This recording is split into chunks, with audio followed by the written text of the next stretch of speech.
All right. Good morning. 2:33 a.m. on the 4th of August, 2024. And church in the morning. And as usual, like every night of the week, I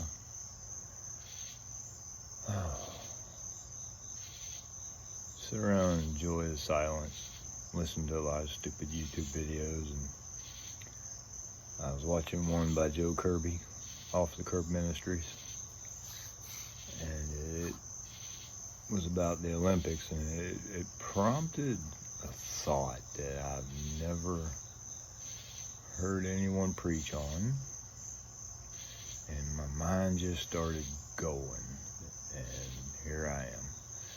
So I started to pray, and I said, yeah, maybe I should put this on video, because I have a habit of having thoughts and going into prayer and talking with the Lord, and then I forget about Him. So this one, it's about, have you ever made a golden calf?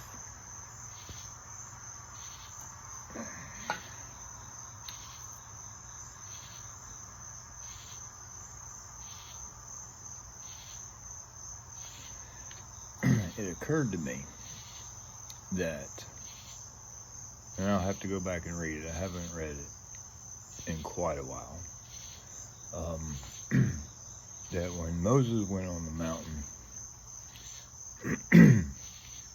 to receive the Ten Commandments, and Aaron and the tribe was all at the foot of the mountain, they weren't allowed to be on the mountain.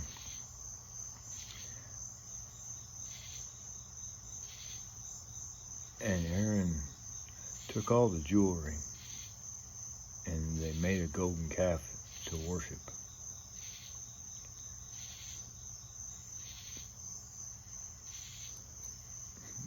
Did they know what Moses was doing? And honestly, whether they did or not,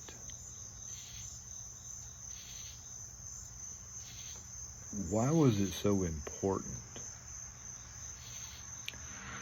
for them to have something to worship?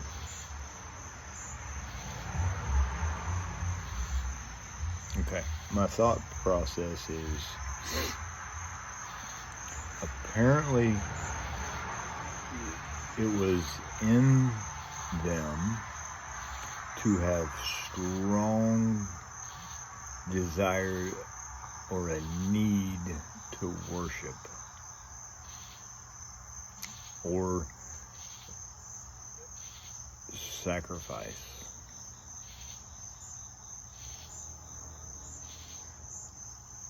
Maybe they had a strong need and desire to sacrifice, or maybe they feared the Creator without having any Ten Commandments or rules or whatever.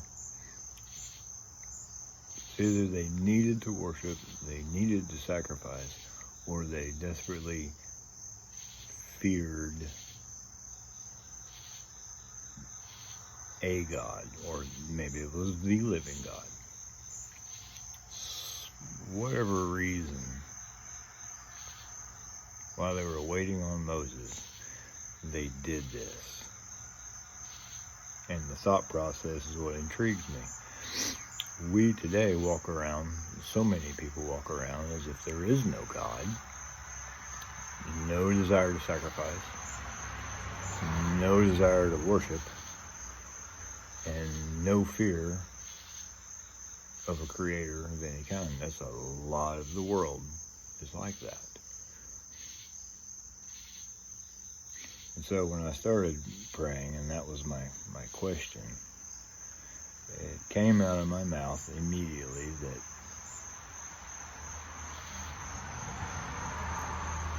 and my eyes are open when I'm talking with God most of the time. I said, I approached this throne and said, Lord, instead of asking about the Israelites, I said,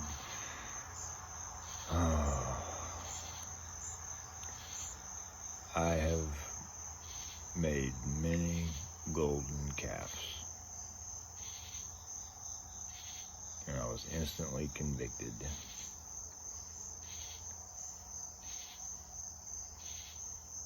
So now my mind is thinking about our natural mind. And I had a good conversation with Meadow tonight. Spiritual.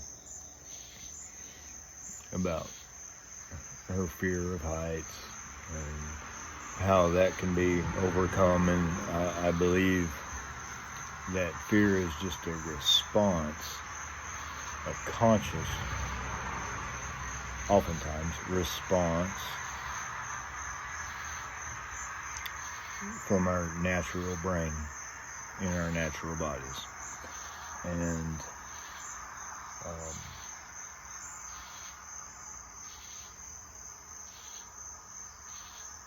when you learn to walk in the Spirit instead of in your own thoughts, because the thoughts is where the battleground is between good and evil. And learning to walk in the Spirit allows you to not listen to your mind, which more often than not is a liar to ourselves, the things we tell ourselves, the words we use, the belief system that was either we were indoctrinated with, or the belief system that we developed for ourselves because of our own guilt and conviction, or tragically,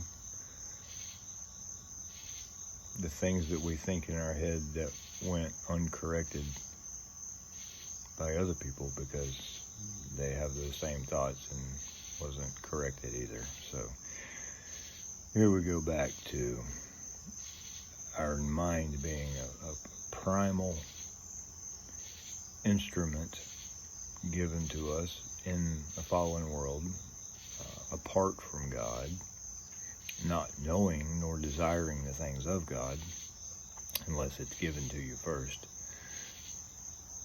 So we have our primal minds that at its basic core is the primal instinct of survival. Keep us alive. That's kind of what our brain, I think, is at its core designed to do. To keep us alive.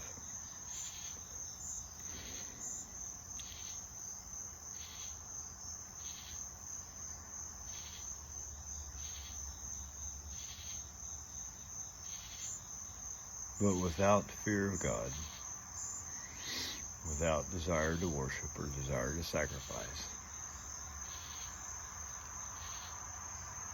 even back then in Genesis, well, not everybody did, because even the evil people during Noah's time, God killed all of them.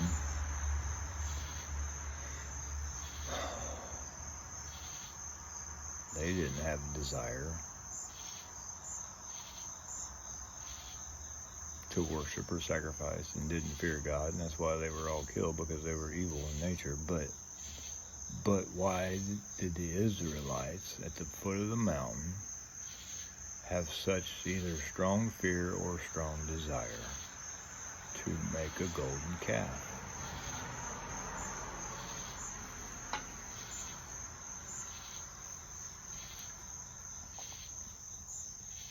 I'll read it and think about it more, but that's my question.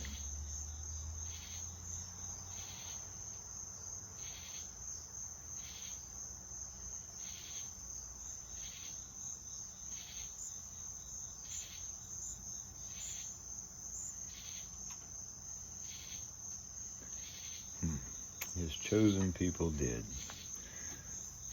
and nobody else didn't. Oh, well, I reckon that's enough for tonight. At least I won't forget in my tired state. And I can ponder these things.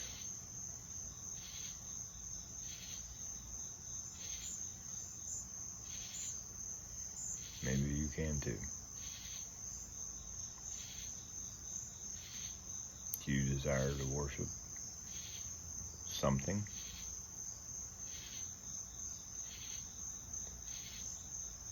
Or do you fear God and feel you need to worship something? Or sacrifice to something?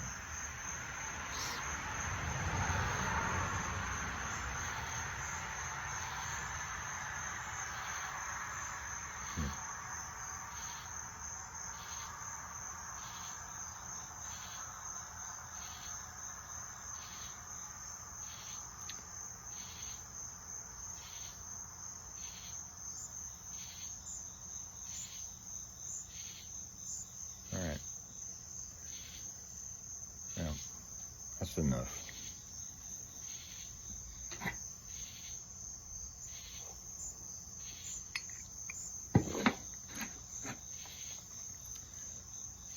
Don't you wish?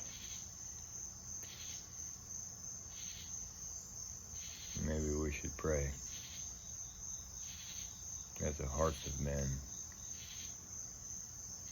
desire to worship God, or at the very least, fear the living God.